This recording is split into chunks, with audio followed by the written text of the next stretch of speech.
his attack. He basically didn't know his ability, and base Goku knew this, because the Galactic King told him. But then Hit improved, and he was basically able to counter, Goku predicting his movements, and then even with like Super Saiyan Blue, he could still keep up with him. And then he constantly improved so much that he could match up, even at 10 times increase from Goku's Kaioken. So that just shows you how strong he can become in such a short amount of time. Yeah, and in the manga, things were a little bit different. In the manga, he was like equal to like Super Saiyan Goku, and then what was it like? Super Saiyan Blue Goku was just like basically capable of almost one-shotting him. Do you remember that? Yeah, it was Yeah, ridiculous. Like Super Saiyan Blue Goku wasn't even needed. He was already winning with like Super Saiyan God, if I recall correctly. Yeah, exactly. And other than that, Hit just seems to have a lot of potential hacks, but the anime and the manga are way different. So what do you guys think about, this is a big question, what do you think about his like time-stopping ability and Goku going through that? Do you think Goku went through stopped time? Because in the new episode we learned that he actually leaps through time and creates like his own time-space. So would Goku leaping, what would it be like for Goku to leap through that? What would that even mean, honestly? There's a few theories I guess you could go with that. One would be that Goku was able to also enter his time space. So that Right. could be one idea. So like Kind of like maybe, Gotenks? yeah, kind of like that. Like maybe he punched a hole through it and he can somehow go right into it. Right. Another theory is that Goku could be able to personally just, move quick enough to literally hit him as soon as he starts to enter the opposite time space. So like, Hit still has to be in one time space or the other to, get his attack out there. So it's possible Goku could be fast enough to counter that and still, do it before Hit could go back to his other time space. So those would be my two theories on how it happened. Yeah, and Hit was.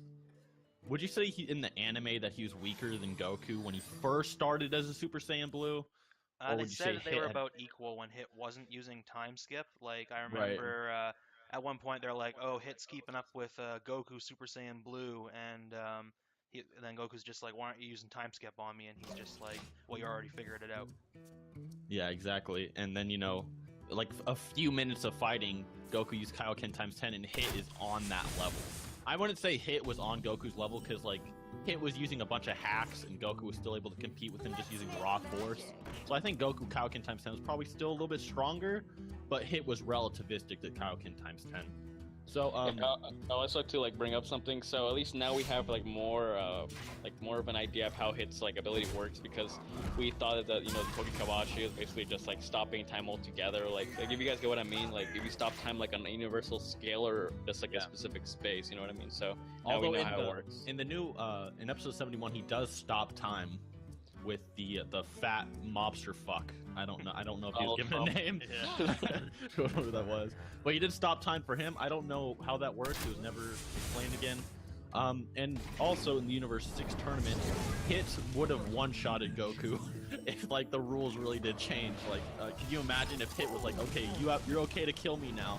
Like, do you think Hit would have actually one-shotted Kaioken Goku right there? Probably because he was already strained, and That would be extremely embarrassing. He's like, yo, So I could body him, no worries. This dude like, I got this, guys. I got this. It's fucking raw. So after that, we have in episode 72, Hit comes back in his new debut against Goku, and Goku actually states that Hit's gotten a lot stronger. So Ryu, what do you think about the new episode?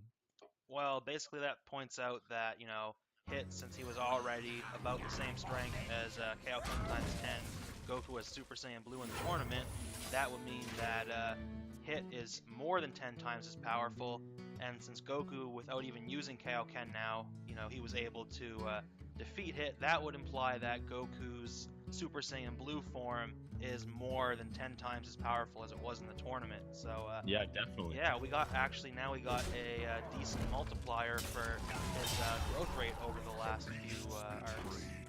What's interesting as well, I just thought about this, but Hit's time skip or time leap is basically like it relevates to his power, right? Like the stronger he gets, the more he can skip through time. And if you look at how he assassinated that mobster, he like stopped time for like a good 30 seconds. Would you say so? Oh yeah, he had like a whole conversation and everything, and dodged the mobster's sneak attack or whatever. And I mean, the mobster isn't like a fighter, so you can't say it was like time lapse. Yeah, exactly. Um, but would you say he stopped it obviously for like a decent amount of time, like more than 0.5 seconds or Oh something? yeah, for sure. I mean, if we 'Cause went by like his multiplier being the same as his multiplier for the time stop, then he would be like fucking 60 times as powerful if it was 30 jeez. seconds. Yeah, so he might be, and you have to also think about this as well. Goku got so powerful in the Goku Black Arc that he was capable of, this was kind of, a little bit of an outlier and it was stupid. But with his Kaioken, he was able to rock Uzumasu's shit, right? And he fought Goku Black after becoming the strongest fighter. So I mean, do you guys think a 60 times multiplier is rational? Because I mean, it's already confirmed that Kaioken times 10 is a like he's stronger than Kaioken times 10 now. But do you think Yeah. 60 times is a good leap, or To what be do you honest, think? it's not that far-fetched because I mean, we know it's more than 10 times by a lot, and 50 times is a Super Saiyan, so that's like saying that hit basically stacked a Super Saiyan multiplier onto himself. What do you think, Chuck?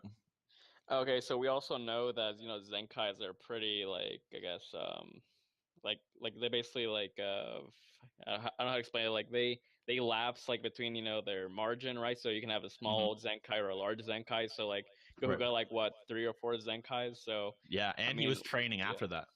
So I mean, he could have had like a greater Zenkai, at the end of the arc, and I mean, so I mean, with training on top of that, he'll definitely become a lot stronger. So I think 60 times is probably not much of a stretch. So Wasn't there like hit, a time skip too between Goku Black and the hit part? yeah. The question is really, when did the Goku Black Arc take place after the Universe 6 tournament? Does anyone know that? I don't think it's ever specified. I'd have to double check. Yeah, we should probably double check later. All right. It's probably a couple months, I'd Yeah. say, because like Goku says, I've been training all year. He says that Yeah, to hit. he does say that. So it's at least been a year since the tournament. So even if the Goku Black Arc took like a few days or whatever, he was still training all that time after that and etc. Yeah. So there's definitely a lot of time to improve. Yeah, but at least we can say just at least a couple months, so close to a year maybe. I think it's pretty Yeah, reasonable. exactly. Yeah. So about hit one-shotting anybody. This is the no limit fallacy that I touched up in my latest video, which I was right about. But here's the real question. Okay, so Goku has found a way to counter it. But do you think if Hit's assassination technique hits somebody, that it's an instant kill? No. No. Because, okay, so people now are arguing, okay, Goku blocked it, right? But what if it hit Goku directly? Like what if it hit Vegito or Beerus directly? What do you guys think would happen there? It would probably so you know how like the mobster like how he fired his laser at Hit, it didn't do anything, right? I think that would be similar to like if Hit used that on Beerus or something. It's like, oh, what's this? Just bounce off. And a lot of people are like, oh, well, it's internal hacks or something, right? And you brought this up in my comments section, actually, but the Z Fighters, when they get a certain amount of power, they actually have, like defenses against hacks, like Vegito turning into a fucking candy ball and he was so powerful he's able to fight against the hacks. Or when Boo entered his body, he was able to compress Boo inside his own body and stuff. So I do believe that Vegito would probably be able to form a barrier, even if it's like internally against Hit's attack, in my opinion. But Well, we all know Oh, wait, that wait. when Somebody it comes finish. to them hitting each other with attacks, they obviously have to have like internal durability too. Otherwise, they become like mush inside from the shockwaves. yeah, exactly. What were you gonna say, Chuck? Oh, I can already see someone's gonna say, but when Boo entered Vegito, it was non-canon filler. Was that in Kai? I don't know if that was in Kai. I'm not I'm sure. honestly not sure. I'll have to go back and check. Oh, well. I'm pretty sure many of those like filler scenes were in Kai, so hopefully. Do you guys have anything you want to add? Oh yeah, I was right. When I predicted Goku hired him, so Oh, I God. sucked on that. Double for anime. I was a little bit surprised myself. I'm like, I don't know, Chuck. That sounds weird. And then Goku actually hired him to kill himself. He's suicidal. He's like, please kill me, bro. I can't stand my wife and my annoying children that sound just like me. Anyways, guys, that pretty much sums up the video. So Hit is at least around probably like 50 times stronger. An entire year's worth of training. He can fucking time stop way longer than he could before. He can only time stop like a second before. and now you can do it for like at least half a minute or a minute. So he's a lot more powerful, at least, you know, around 50 times. But other than that, I hope you guys enjoyed. Hope you learned something. Be sure to subscribe to Super Saiyan Ryu and Chuck the Cyber Cuck. And until next time, guys. Peace out.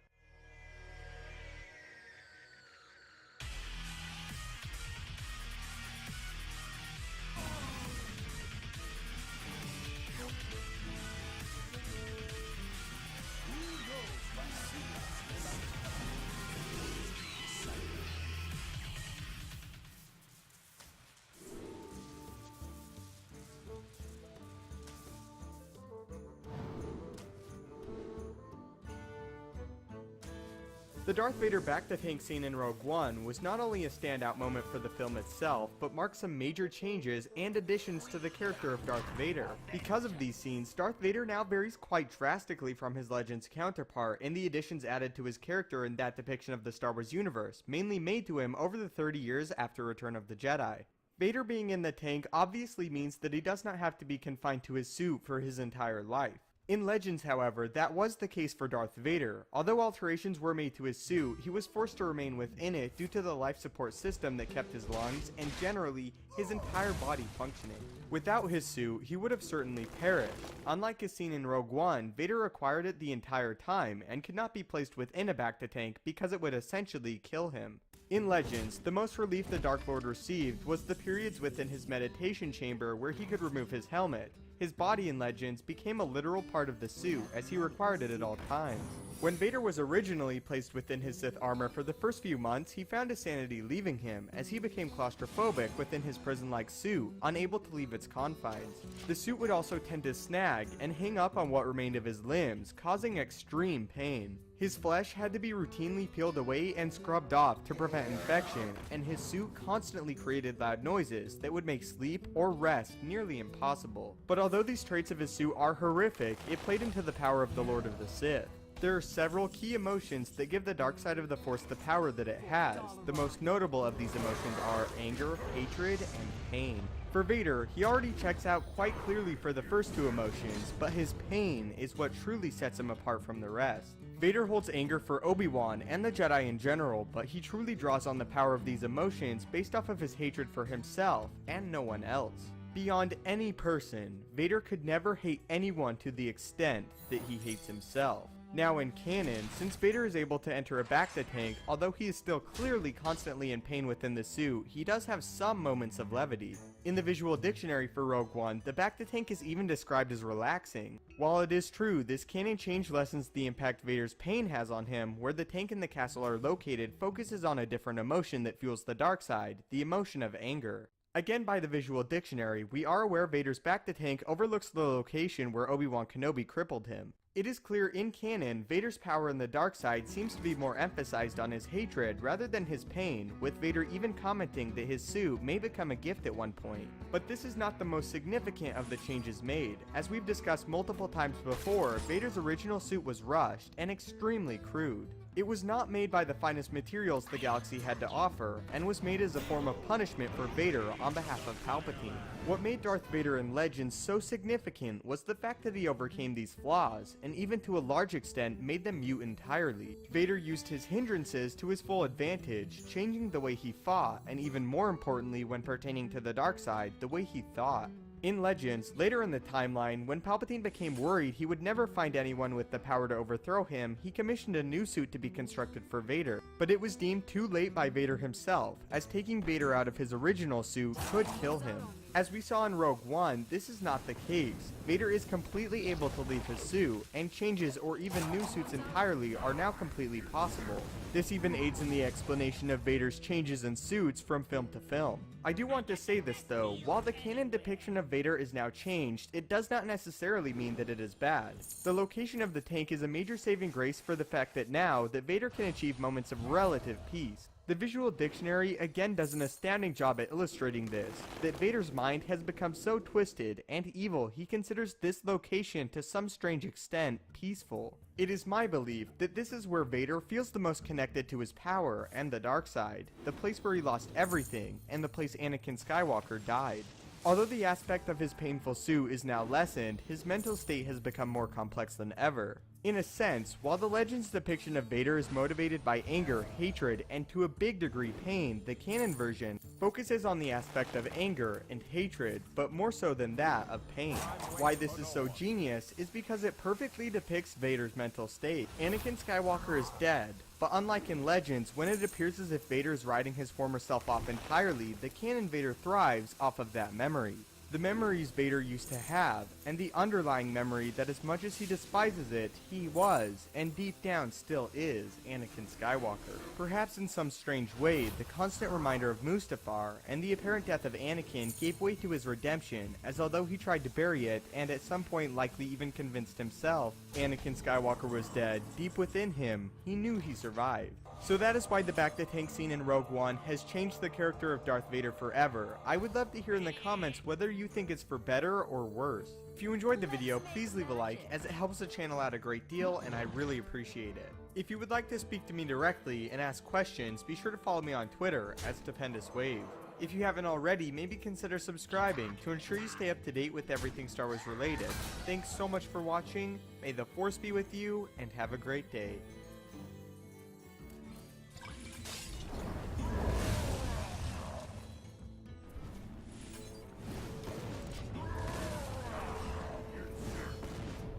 We currently have 2 installments of the Star Wars Aftermath books, the canon Star Wars novels detailing the events from Return of the Jedi to The Force Awakens, but specifically focusing on the events leading up to the Battle of Jakku, the battle that would ultimately result in the final defeat of the Galactic Empire. Excitingly though, we received a synopsis for the final Aftermath book that reveals some huge plot points that not only entail the old trilogy, but hint at the ultimate goal of Darth Sidious and the mysterious Battle of Jakku.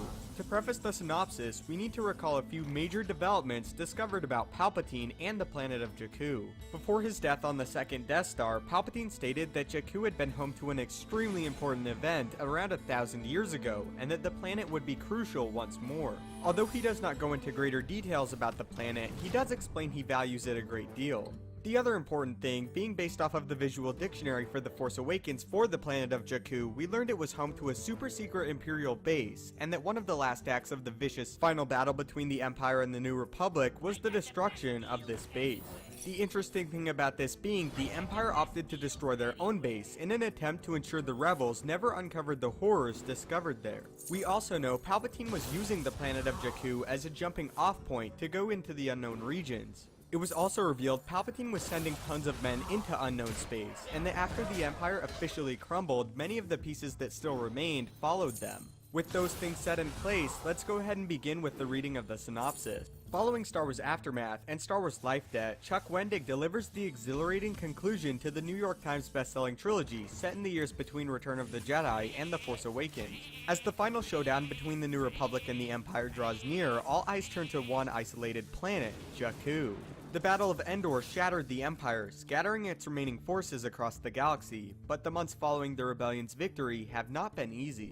The fledgling New Republic has suffered a devastating attack from the Imperial remnants, forcing the New Democracy to escalate their hunt for the hidden enemy. For her role in the deadly ambush, Grand Admiral Ray Sloan is the most wanted Imperial war criminal, and one-time rebel pilot Nora Wexley, back in service at Leia's urgent request, is leading the hunt. But more than just loyalty to the New Republic drives Nora forward. Her husband was turned into a murderous pawn in Sloane's assassination plot, and now she wants vengeance as much as justice. But Sloane too is on a furious quest, pursuing the treacherous Gallius Rax to the barren planet Jakku. As the true mastermind behind the Empire's devastating attack, Rax has led the Empire to its defining moment. The cunning strategist has gathered the powerful remnants of the Empire's war machine, preparing to execute the late Emperor Palpatine's final plan. As the Imperial fleet orbits Jakku, an armada of Republic fighters closes in to finish what began on Endor. Nora and her crew soar into the heart of an apocalyptic clash that will leave the land and sky alike scorched, and the future of the galaxy will finally be decided. While the whole synopsis sounds epic and exciting, I would like to focus on a few of the last sentences, specifically this line. The cunning strategist has gathered the powerful remnants of the Empire's war machine, preparing to execute the late Emperor Palpatine's final plan. So we need to talk about a few things. Of course, based off of The Force Awakens, we do know that the Empire did indeed lose on Jakku. But the very important thing to note here is we will discover the Emperor's final plan, and what exactly that means. We do know after the Battle of Jakku, what was left of the Empire was taken over by Snoke, who was deemed the supreme leader. Of course, we also know Rey was stranded on Jakku as a very young child, which has been said before to not be a coincidence. In Aftermath, it's explained that the Emperor developed a fascination for the unknown regions and something out there, feeling it may be the source of his power and the dark side itself. Although all the connecting dots are missing, we do know Jakku has to do with the unknown regions, and that Palpatine really wanted to get out there for some reason. This video was made to explain the new development with the Aftermath book, as I'm very interested to see what the final battle has in detail, as we don't really get very much of a detailed account, but hopefully we will this time. So I would love to hear your theories and the thoughts on the new synopsis. What do you think Palpatine's ultimate plan was? And we know Gallius Rax was unsuccessful, so what do you think happened? Do you think Rey could have some type of connection to the secret lab that was destroyed, or do you think it's not related? What thing could be so important that it would be referred to as Palpatine's ultimate plan? Again, I'm very curious to hear your theories, and I will be sure to try my best to keep you up to date leading up to now to episode 8, as clearly they are revealing a few major things. The final Aftermath book in the trilogy releases in about 2 months, and I will for sure be picking it up to analyze it and see the connections between this and episode 8 and The Force Awakens. Thanks as always so much for watching. If you enjoyed the video, I would really appreciate it if you could leave a like, as it helps the channel out a great deal. If you would like to ask questions and interact with me directly, my Twitter is @StupendousWave. If you haven't already, maybe consider subscribing to ensure you stay up to date with everything Star Wars related. Thanks again for watching, may the Force be with you, and have a great day.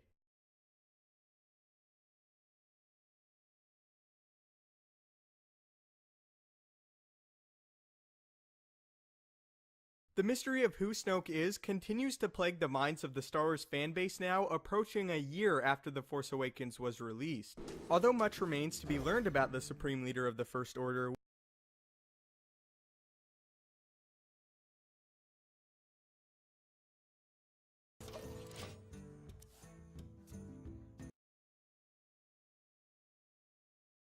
What's up, fam? My name is Richie from Social. Now, before you go giving me grunts of disapproval, yes, I've been coming off as kind of a 21 Pilots fanboy for the past few months, or at least since that cancer cover came out, because honestly, like, who isn't? They've been kind of on fire lately with everything they've been doing. From them going on world tours and selling out pretty much every show, to Heathens being on the Suicide Squad soundtrack and being nominated for a fucking Grammy. Pretty big deal, man.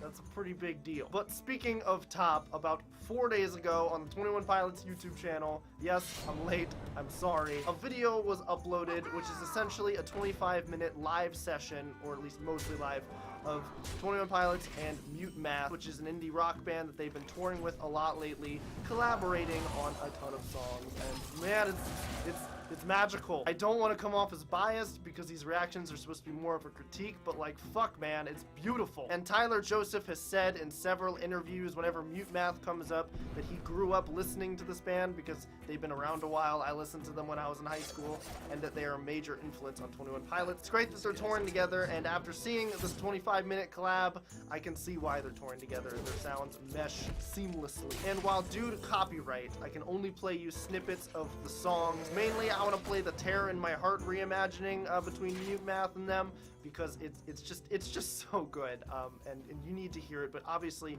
you can hear the full thing for free and download it for free on their YouTube channel and Bandcamp, so there you go. This one really takes the sad and emotional cake. I mean, I haven't really felt this way about a 21 Pilots song since I heard Blurry Face, or maybe even Heathens. I don't know, but let's have a listen, shall we? So this is a mashup of a Mute Math song. Oh my god. Wait, Josh plays the trumpet. Oh shit. I mean, I already knew that he's played that live, but still, let's see him play it. It's kind of like how Black Veil Brides uses the violin a lot. It kind of puts you off guard. And then the sweet dance move, man. Look at that. up in the club. Tyler Joseph, up in the club. He's like, I don't even need to harmonize with these guys. I got my dancing skills to kind of hold down the fort. See, like, synth lines like that give me life.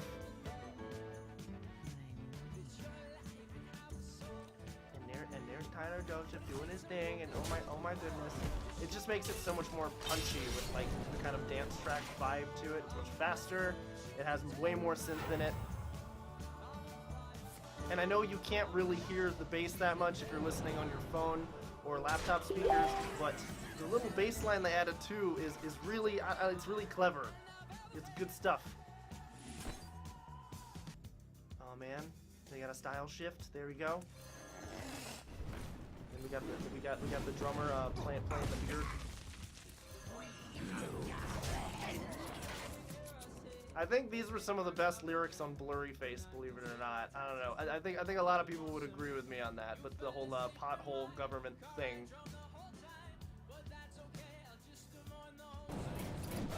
I do have to wonder how much of this is live or produced, because I know it is a live session, but it's definitely touched up. Because live performances like this, as talented as 21 Pilots and Mute Math is or are, there's no way it's this perfect. They definitely they recorded it and then like fixed it up in post a little bit, I think. But they do that in like a lot of live recordings, so it's not just like isolated to this thing. I wonder how many people would pay to be that microphone right now. It's my armor. Heart. Dramatic pause for the end of the song, man. He does that a lot.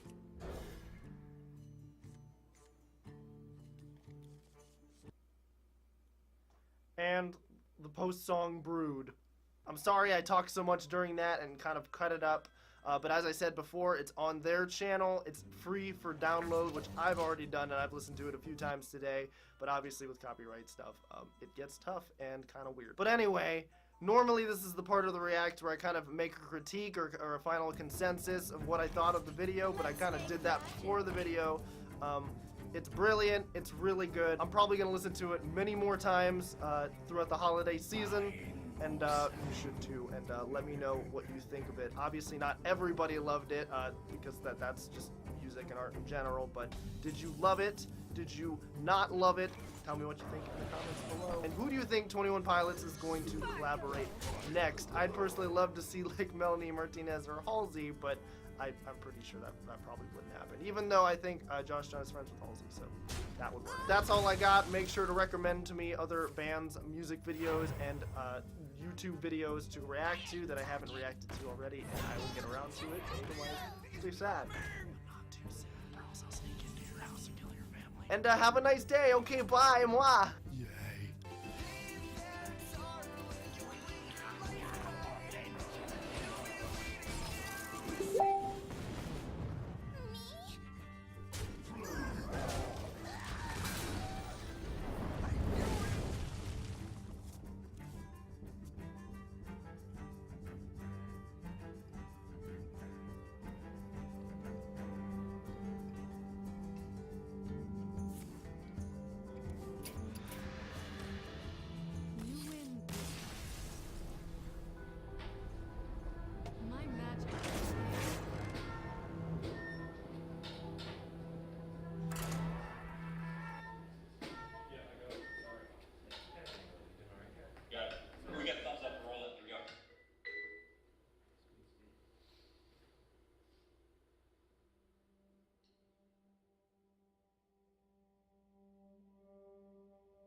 All my friends are heathens, take it slow. Wait for them to ask you who you are. Please don't make any sudden moves. You don't know the half of the abuse. All my friends are heathens, take it slow. Wait for them to ask you who you are. Please don't make any sudden moves. You don't know the half of the abuse.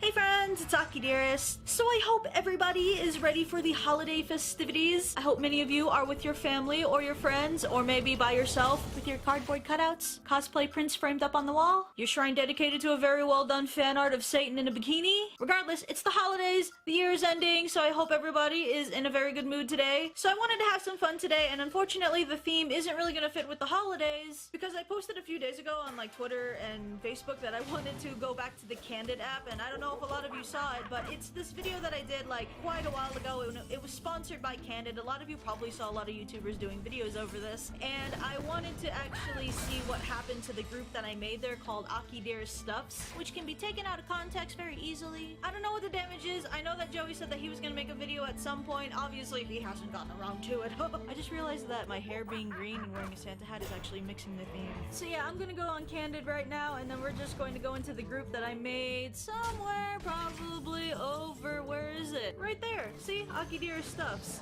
Alright, so let's just see what the damage is. Holy crap. There's like 2,000 members in here. I know that's not as much as probably Joey's group, but I didn't really push mine as much, and I know that his is probably less tame than mine. Alright, so let's see what happened here. Someone create a story of how Aki met Tentacle-sama. Go. Oh Jesus, I want to look at the comments already. Aki was What? Aki ran away from her arranged marriage on Titanic. She met Tentacle-sama, who lighted on her life, and a couple of other things too. They were also fall in love with each other, and then an iceberg sinks the Titanic. Aki gets on a lifeboat, but Tentacle-sama falls in the water. But Tentacle-sama is an octopus, so he can swim. They find each other and live happily ever after. The end. I guess they were referencing John-chan. I don't remember what reference that is though, because I've seen all his videos already. The heck? Who else thinks that Aki is either really dominant or submissive in bed?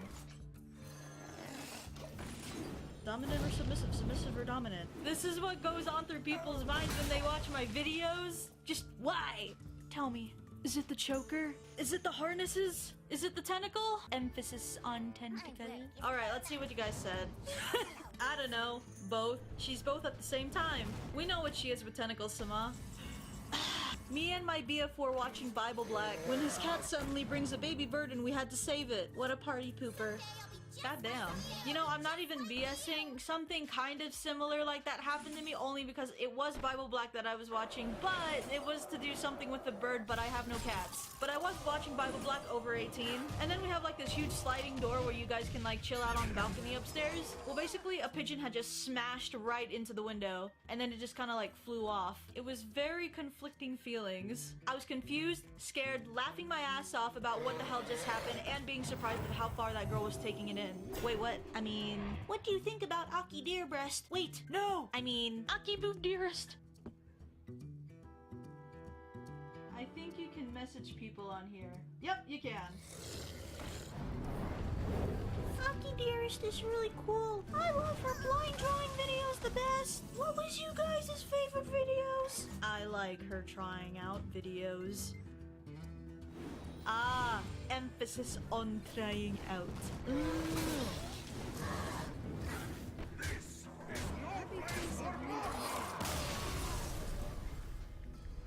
Why doesn't Doom do an Ask Doom on his channel?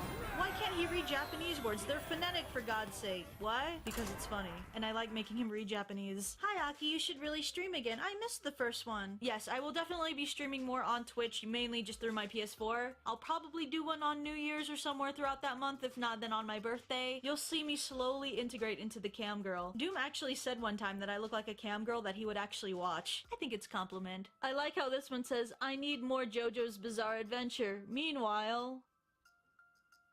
Do you think Aki would like this? I mean, in technical terms... There. It's a mash between tentacle fetish and a foot fetish. I found a picture of Aki's Christmas tree. I like how all they said was LOL and the second person is assuming that's me. I don't think I'm helping. God damn, maybe for shits and giggles I'll probably decorate my tree like that. I should do that maybe like next year. If I'm still a thing next year, then I'll totally make a video of me doing it. Just somebody remind me to decorate my next Christmas tree with tentacles. What if Aki's a trap and she just stuffs tiny balloons in her shirt to make us think she's a girl? I like how this comment says, those balloons aren't tiny. Besides, she's Filipino, not Thai. Let's just leave those off for now. I mean, on the grand scale of things, if you look at it, there's actually a lot of traps in Asia. I guess technically more in Southeast Asia? For the record, I've been to the Philippines and there are many traps. Though the ones in Bangkok just really pull it off well. Can anyone write me a Lemon and Fluff fanfiction of Australia and male reader and then send me the link? Aki is awesome. She's got amazing plot and she's into almost the same hentai I'm into. I'd love to see Aki's real toy collection, if you know what I mean. You know what scares me is that it's probably not entirely impossible that they probably sound like exactly what I did. Well, let's just say, being on the naughty list gives you a lot of naughty toys. Okay, I saw this, I have to read it from the first sentence. An original yaoi by me. Once upon a time, there was a guy who was gay. He ran into a guy who admittedly claimed he had no attraction to the male form whatsoever. With that one chance encounter, the completely straight dude was reluctant to allow himself to fall to the allure of the gay dude. After playing a game of just the tip, the straight dude realized the error he had made in assuming his sexual preferences, and the two made sweet, spicy love throughout the entire night. The end. Anyone know any good hentai out there? And then there's these two pictures on top of one another. I want someone who looks at me like Mama Aki looks at this trash bag. This is the face of a mother that loves you. Yet another 10 reasons why we love Aki's boobs. Volumes 1 through 5. 1. They're freaking huge. 2. They're the perfect size to cosplay with. 3. They're perfect napping material. Like, you could sleep on those hardcore. 4. They stretch out any shirt she wears, making it skin tight, which is great. 5. 4 words. Cleavage without a bra. 6. Adds a lot of people to the channel. 7. The perfect handful without overfilling. 8. They can be used as weapons of mass destruction if she wanted to.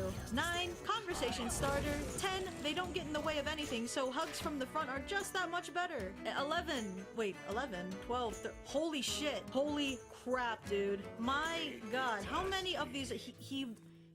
And to close this off, I hope you guys enjoyed that 50 reasons of the top 10 reasons why Aki's breasts are... So Aki is doing a candid video, but Joey isn't. Great job, Joey. Is it weird that I got turned on seeing a cat with tentacles? Yes. Aki, how do you feel about this? If the age is not on the clock, she's ready for the... If she can count, she is ready to mount. If she can ABC, she can STD. If she can cross the street, she can take the meat. This is just getting worse. If she is a child, it's time to... Ah! If she is born, she can do... Old enough to bleed. Old enough to breathe. So bad. Hold on, let's take a break here of me just flashing up this picture of Sita Nayo. Alright, let's get back. What if everyone's Aki and I've just been living a lie? Reality is a simulation created by Tentacle-sama that Aki's forced to live in for all eternity so that Tentacle-sama can hide. Are you okay? All I've done for the past week is go on Candid, draw porn, binge eat, masturbate, and watch Aki's videos. I can't remember the last time I put pants on. And that, ladies and gentlemen, is a prime example of an Aki Dearest fan. Aki is an Aki without You guys know what to do. Fill in the blank. I mean, it's gonna be hard for me to even like read them, so I guess like hashtag Aki isn't Aki without something, because like, you know, kind of like turns like light blue. I don't know if that's worth making an entire video, but I'm gonna see what people already said. Aki isn't Aki without tentacle-sama. Aki isn't Aki without Aki. Without boobies. Without being a Fujoshi. Without that strong-ass eyeliner game. Without anime. I want to become really small so I can slide off Joey's wavy hair and land in Aki's soft, warm chest. That imagination is working really weird in my head. Who thinks Aki will end up having a— Nope. I honestly love Aki, but there's something that bothers me quite a lot. Like, we all can agree that Aki doesn't fit society's standard of thin. I'm not saying she's fat, but she's not thin either. She has actually got more meat, but for some reason everyone draws her so thin. Like, if she was, let's say, black and somebody drew her white, everybody would freak out and call it out racist. But yeah, with the weight thing, why? And then there's just a shit ton of replies. Okay, so I already know that I'm actually quite chips, and I realize that a lot of the fan art in my avatar is drawn a lot skinnier than I probably really am. However, this has been the case since the very beginning. My very first fan art was actually drawn by a girl, and that's exactly just how she saw me. And a lot of people who see me and then they do the fan art, apparently that's just what they see. I don't know what it is. I don't think I'm the thinnest person, but I honestly don't think I'm like morbidly obese. I just think that I'm just kind of chips. But it honestly doesn't bother me. I don't really care. You guys can draw me thick, you guys can draw me fat, you guys can draw me skinny, you guys can draw me with no skin for all I care. I'm just going to say that the fan art is really just based off of what people thought about me, so that's really all that there is to it. And now that that's finally taken care of, we can now move on with me flashing this picture that was underneath that post, because I really want to do that. Alright guys, so that's everything that I'm going to get to today in the Candid app. If you guys want to hang out and join in, I might do another video about this. I don't know, but it's actually on an app called Candid, and then all you have to do is just go to the search groups and then type in Aki Dearest Stuffs. I meant to say stuffs in like a cutesy little way, but then it can be taken out of context, especially knowing about the shit that I post, that everyone's gonna think that it means Aki Dearest Stuffs. I don't know, I don't care, it's just weird, everyone's weird, I'm weird, the shit I post is weird, but we are here together, especially for the holidays, to just embrace our weirdness. I hope you guys enjoyed this video. Subscribe to my channel for more anime and otaku native content. Merry Christmas! Happy holidays!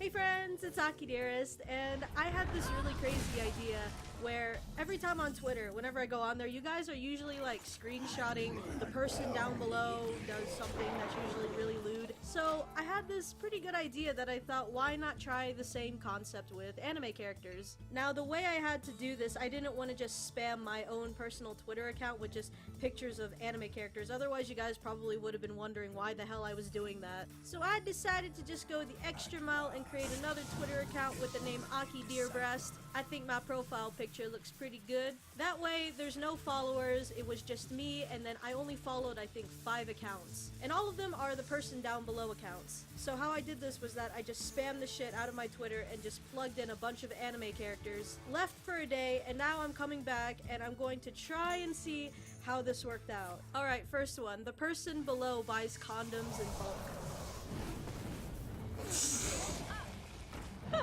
Fucking Armin.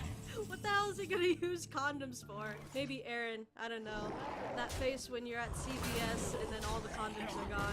Alright, the person below is a weeaboo. Oh my god. Sora from No Game No Life. That's not really true, but I think they should just say like neat or otaku, because I think that would be more appropriate. He's not really a weeaboo. The person below is naked more often than not.